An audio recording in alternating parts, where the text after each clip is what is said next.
해보도록 하겠습니다.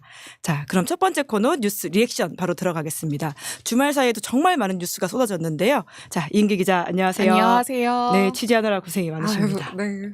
네, 그리고 월요일 국민의힘 상황을 전해주시는 김민정 보좌관님 안녕하세요. 안녕하세요. 네, 굉장히 저희가 여러 뉴스로 곤란하게 해드렸었는데 최근에는 상대적으로 국민의힘 상황이 좀 조용해져서 네. 예, 괜찮아지지 않을까라는 생각도 드는데요. 예, 또 이럴 때가 있어야 버티지 않겠습니까? 네, 본격적으로 첫 번째 뉴스 키워드 그럼 들어가면서 김민정 보좌관님도 말씀을 잘 해주시기 부탁드리겠습니다. 첫 번째 뉴스 키워드요. 네, 가랑비 국민의힘, 감나무 민주당. 네, 2월 16일 한국갤럽 정례조사 결과가 나왔는데 양당 지지율 격차가 벌어졌다라네요. 네, 지난주 금요일에 나온 한국갤럽 조사에서 양당 지지율 격차가 벌어졌습니다. 국민의힘이 37%, 더불어민주당이 31%의 지지율을 기록했는데요. 그러니까 다만 오차 범위 내에서의 변동이라 통계적으로 우열을 가릴 수 없다는 점을 고려해야 됩니다. 그러니까 거대 양당 모두 공천 작업이 한창 진행 중인 상황이지 않습니까? 그런 상황에서 나온 결과이다 보니까 곧바로 공천 상황을 반영한 지지율이다 이런 해석이 나오는데요. 지난주 국민의힘에선 김성태, 김무성 전 의원 같은 여당 중진들이 그러니까 출마를 포기하면서 당의 승리를 언급했고요. 같은 시기 민주당에서는 밀실 공천, 비선 공천 이런 보도가 많이 나왔습니다. 네, 국민의힘 공천은 좀 많이 발표가 됐더라고요. 좀 구체적으로 알려주신다면요. 네, 먼저 주말에 발표된 국민의힘 주요 공천 지역을 살펴보면 단연 검사 출신으로 대통령실 핵심 참모였던 주진우 전 법률비서관이 해운대 갑에 단수 공천된 게 눈에 띕니다. 용산 출신 중에서는 처음으로 단수 공천을 받았는데요. 전희경 전 정무비서관 그리고 또 이승환 전 행정관 등 또 다른 대통령실 출신 인사들은 여당 내 험지로 분류되는 지역에 당수 공천을 받았습니다. 국민의힘은 전체 지역구 253곳 중에 133곳의 공천 방식을 결정했습니다. 현재까지 지역구 현역 의원 중에서 컷오프된 의원은 없고요. 정영환 국민의힘 공관위원장은 지금부터 고차 방정식으로 들어가고 있다 이렇게 이야기했는데요. 그러니까 좀 뭐가 좀 남았을까라고 살펴보니까 서울 강남을에 지원한 박진 전 외교부 장관과 이원모 전 인사비서관은 재배치 대상으로 결정이 됐습니다. 좀 관심을 끌고 있는 TK 지역 현역 의원 25명 중에서 그러니까 4명이 단수 공천 명단에 올랐고 10명은 경선을 치르게 됐습니다. 김병욱 의원님도 경선 치르시죠. 단수 공천 경선 대상에서 제외된 TK 현역 의원 10명이 있는데요. 이 10명은 컷오프나 좀 지역구 재배치 가능성을 배제할 수 없다는 이야기가 나옵니다. 네, 김민정 보좌관님 지금까지 쉬운 방정식이었다라는 정영환 공관위원장의 말에 좀 동의하시나요? 네, 그러니까 일단은 지금까지는 일단은 큰 어떤 내분이나 분란 없이 그야말로 공천 룰에 의해서 시스템 공천이 잘 진행되고 있다. 이렇게 보시면 되고, 근데 아직 말씀하셨지만 남아있는 지역들이 있잖아요. 이제 그것까지 봐야 되는데, 그러니까 아직까지 이 공천에 대한 최종 평가를 내릴 바로미터가 될 지역에 대한 공천이 아직 이제 마무리 안 된 상황이기 때문에 일단은 그래서 이제 공관위원장께서도 고차 방정식 이제 들어가고 있다 이렇게 말씀하신 것 같고, 그래도 하여튼 민주당 대비해서 상대적으로 평가를 해보자면 일단은 잘 진행되고 있다. 제가 계속 내내 몇 주내 저희 당은 되게 단순하고 민주당이 제3지대랑 복잡할 것이다 이렇게 말씀을 드렸는데 그게 결국 이제 은기 기자님 말씀하신 여론조사 결과에서도 드러나고 있는 거고, 이게 왜 저희는 일단은 공천 관리만 잘 하면 되냐면 원래 계속 외부에서 공격했던 게 뭐 윤신 공천 이런 거였는데 사실상 지난 그 어떤 윤한 갈등 이후에 어떤 윤 대통령 아바타라는 것 일단 종식이 됐고, 일단은 그다음에 대통령 지난 신년 대담 때 이제 그 대통령이 하신 말씀 중에 뭐가 있냐면 뭐 내가 한다고 되겠나 이렇게 말씀했잖아요. 그게 어쨌든 그 윤신 공천에 있어서는 어쩐 좀 정리가 된 부분이 있어요. 그러다 보니까 한 비대위원장의 어떤 여지가 넓어진 거죠. 그래서 아직까지 소란은 있었어도 내분이나 탈당의 움직임은 없다. 네. 네. 오늘 아침 라디오에서 김경률 비대위원은 자체평가하기로 92점, 100점 만점에 92점을 네. 말씀하시던데요. 혹시 좀 점수 매겨보시자면 어떤가요? 아니, 비대위원께서 92점 했으면 저도 90점 했죠. 저는 사실은 점수를 매기기는 조심스러워서, 왜냐하면 이게 아직 다 평가가 안 돼, 종결이 안 됐잖아요. 그래서 저는 그냥 그 여론조사 때 문항 있잖아요. 매우 잘함, 잘함, 보통, 뭐 못함 이거 5가지에서 그냥 일단 잘함 정도. 근데 이것도 절대평가는 아니고 상대적이라고 보고 있고요.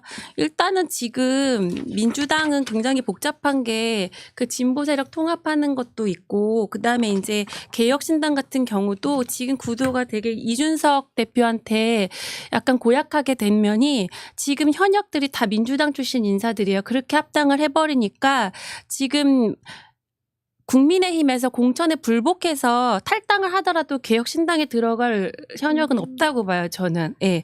국민의힘 입장에서는 그 당을 가긴 좀 어렵다. 네. 예. 거기서 내가 당선되겠다는 경우는 거의 드물 것 같아요. 왜냐하면 비대위원장의 지지율도 높은 데다 지금 당 지지율이 같이 따라붙는 형국이고 지금 만약에 탈당을 누가 하겠다 하면 그런 분들은 무소속으로 나왔을 때 당선이 가능한 분들 정도만 탈당하겠다 할 수 있을 것 같아요.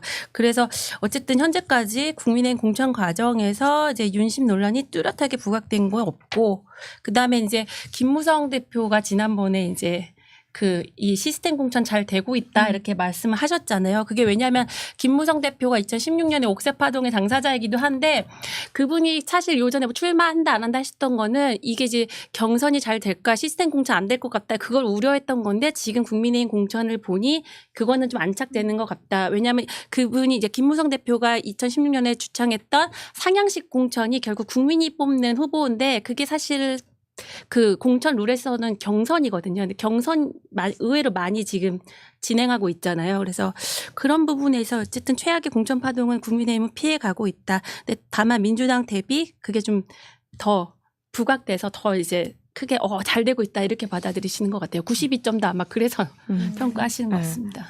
아직은 안심할 상황은 아니지만 상대적으로 괜찮다 이런 말씀이신 것 같은데 지적해 주신 것처럼 지금 민주당 상황이 좀 좋진 않다 이런 평가가 있죠. 네, 조금 전 사선의 김영주 국회부의장이 민주당을 탈당했습니다. 민주당이 하위 20%를 통보했고 모멸감을 느낀다. 어떤 근거로 하위에 평가됐는지 점수를 공개할 것을 요구한다라고 하면서 지금 민주당은 이재명 대표 사당으로 전락했다라고 이야기했는데요.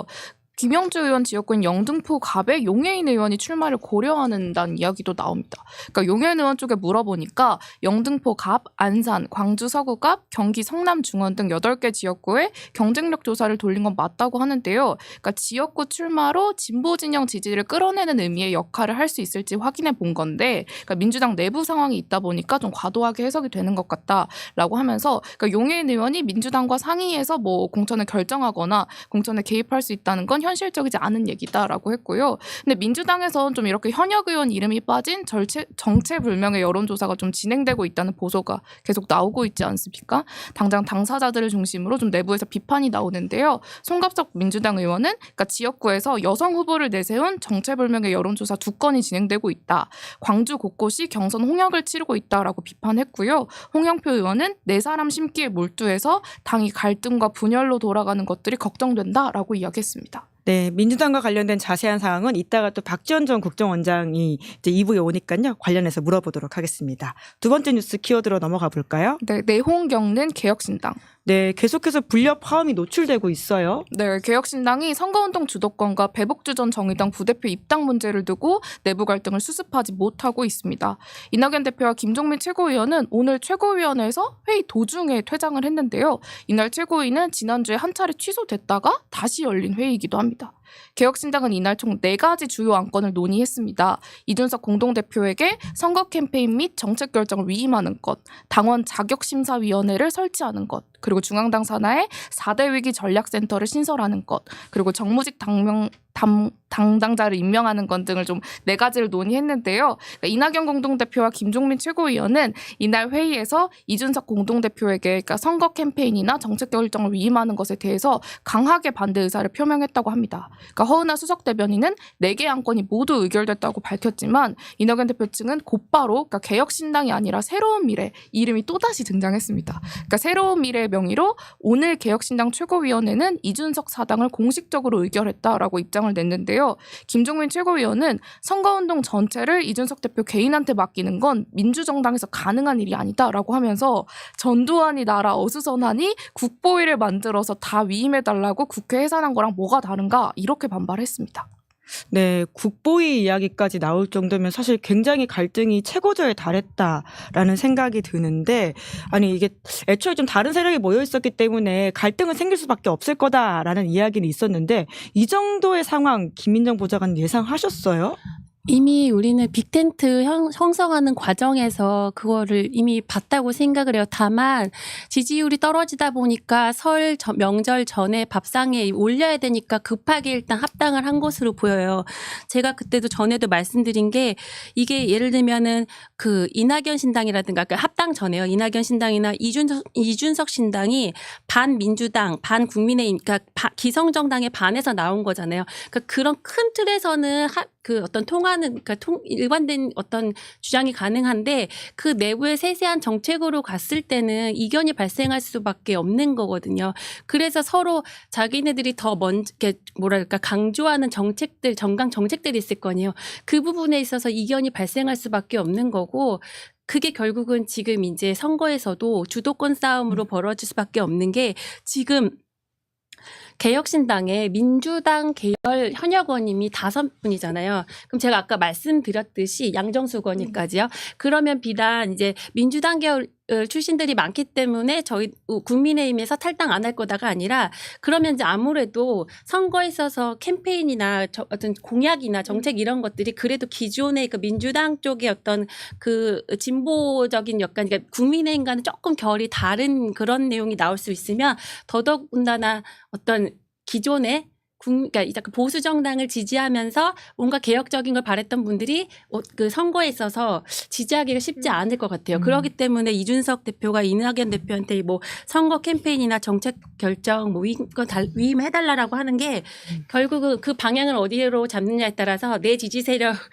어느 지지 세력이 붙느냐 이게 싸움이 될 수가 있거든요. 지금 사실 이준석 대표는 급하죠.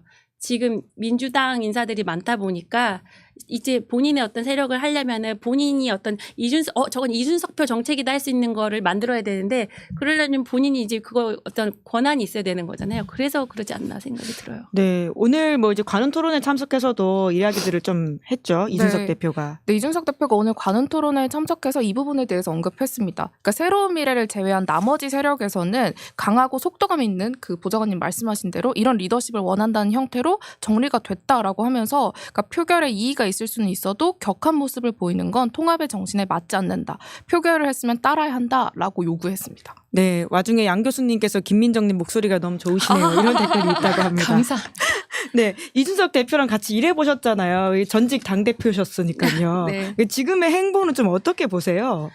지금 저는 사면초가라고 생각해요. 왜냐하면 저 예전에 이제 그 빅텐트 꾸리기 전에 이제 원칙과 상식 이제 조응천 신당이라고 했죠. 거기가 당 컬러를 뭘로 정할까 막 그런 얘기를 할 때 제가 그때 이제 다른 방송에서 그냥 무지개를 추천해드렸거든요. 그 예를 들면 빅텐트를 형성하면은 이게 나쁜 얘기가 아니라 서로 다른 세력이 이게 조화롭게 무지개가 이게 섞인 게 아니잖아요. 조화롭게 이렇게 배열돼 있는 거잖아요. 섞이라고 하면 이게 뭐 아마 검정색 될걸요. 그래서 이게 근데 결국 제가 그렇게 얘기했는데 설인사 때 보니까 그때 알록달록이라면서 막 이렇게 그쵸, 약간 네. 각자 각자 하셨잖아요. 옷을 그러니까 입고 이게 너무 나왔죠. 스펙트럼이 넓으면 사실상에 이렇게 이런 어떤 하나의 어떤 정강 정책 노선을 정하기가 쉽지가 않아요. 그래서 저는 안타까운 게 차라리 너무 설 명절 앞두고 급했다. 이게 이준석 대표가 차라리 이낙연 신당 쪽이 아니라 원칙과 상식. 근데 거기서도 이제 김종민 의원님은 먼저 들어갔잖아요. 근데 말고 이원욱 의원하고 조응천 의원님 있는 그 원칙과 남아있는 원칙과 상식과 좀 연대했더라면 오히려 중도 확장이 왜냐면 조응천 의원은 약간 그 민주당 내에서도 반민주당 소리를 내셨고 이낙연 대표랑은 좀 결이 다르기 때문에 오히려 그렇게 되면 현역 의원이 3명이 되고 그래서 좀 오히려 더 좀 약간 여지가 넓었을 텐데 안타깝습니다. 네. 중텐트 가고 빅텐트까지 가는 그림을 그렸어야 된다. 네. 예, 알겠습니다. 마지막 뉴스 키워드 볼까요? 네, 또 입틀막 경호. 네, 카이스트 졸업식에서 또다시 불미스러운 사건이 일어났습니다. 네, 오늘 카이스트 학위 수료식에 참여했다가 쫓겨난 졸업생 당사자인 신민기 녹색정의당 대전시당 대변인이 기자회견을 열고 윤석열 대통령의 사과를 촉구했습니다. 신민기 대변인은 이날 학위 수여식에 한덕수 국무총리가 온다는 소식을 듣고 그러니까 정부의 부자 감세와 R&D 예산 삭감을 비판하는 피켓을 제작했다고 설명했는데요. 그러니까 대변인은 그날 피켓은 나만을 위해서 들었던 것이 아니다. 연구자라는 특정 집단만을 살려달라고 하기 위해서 들었던 것도 아니다.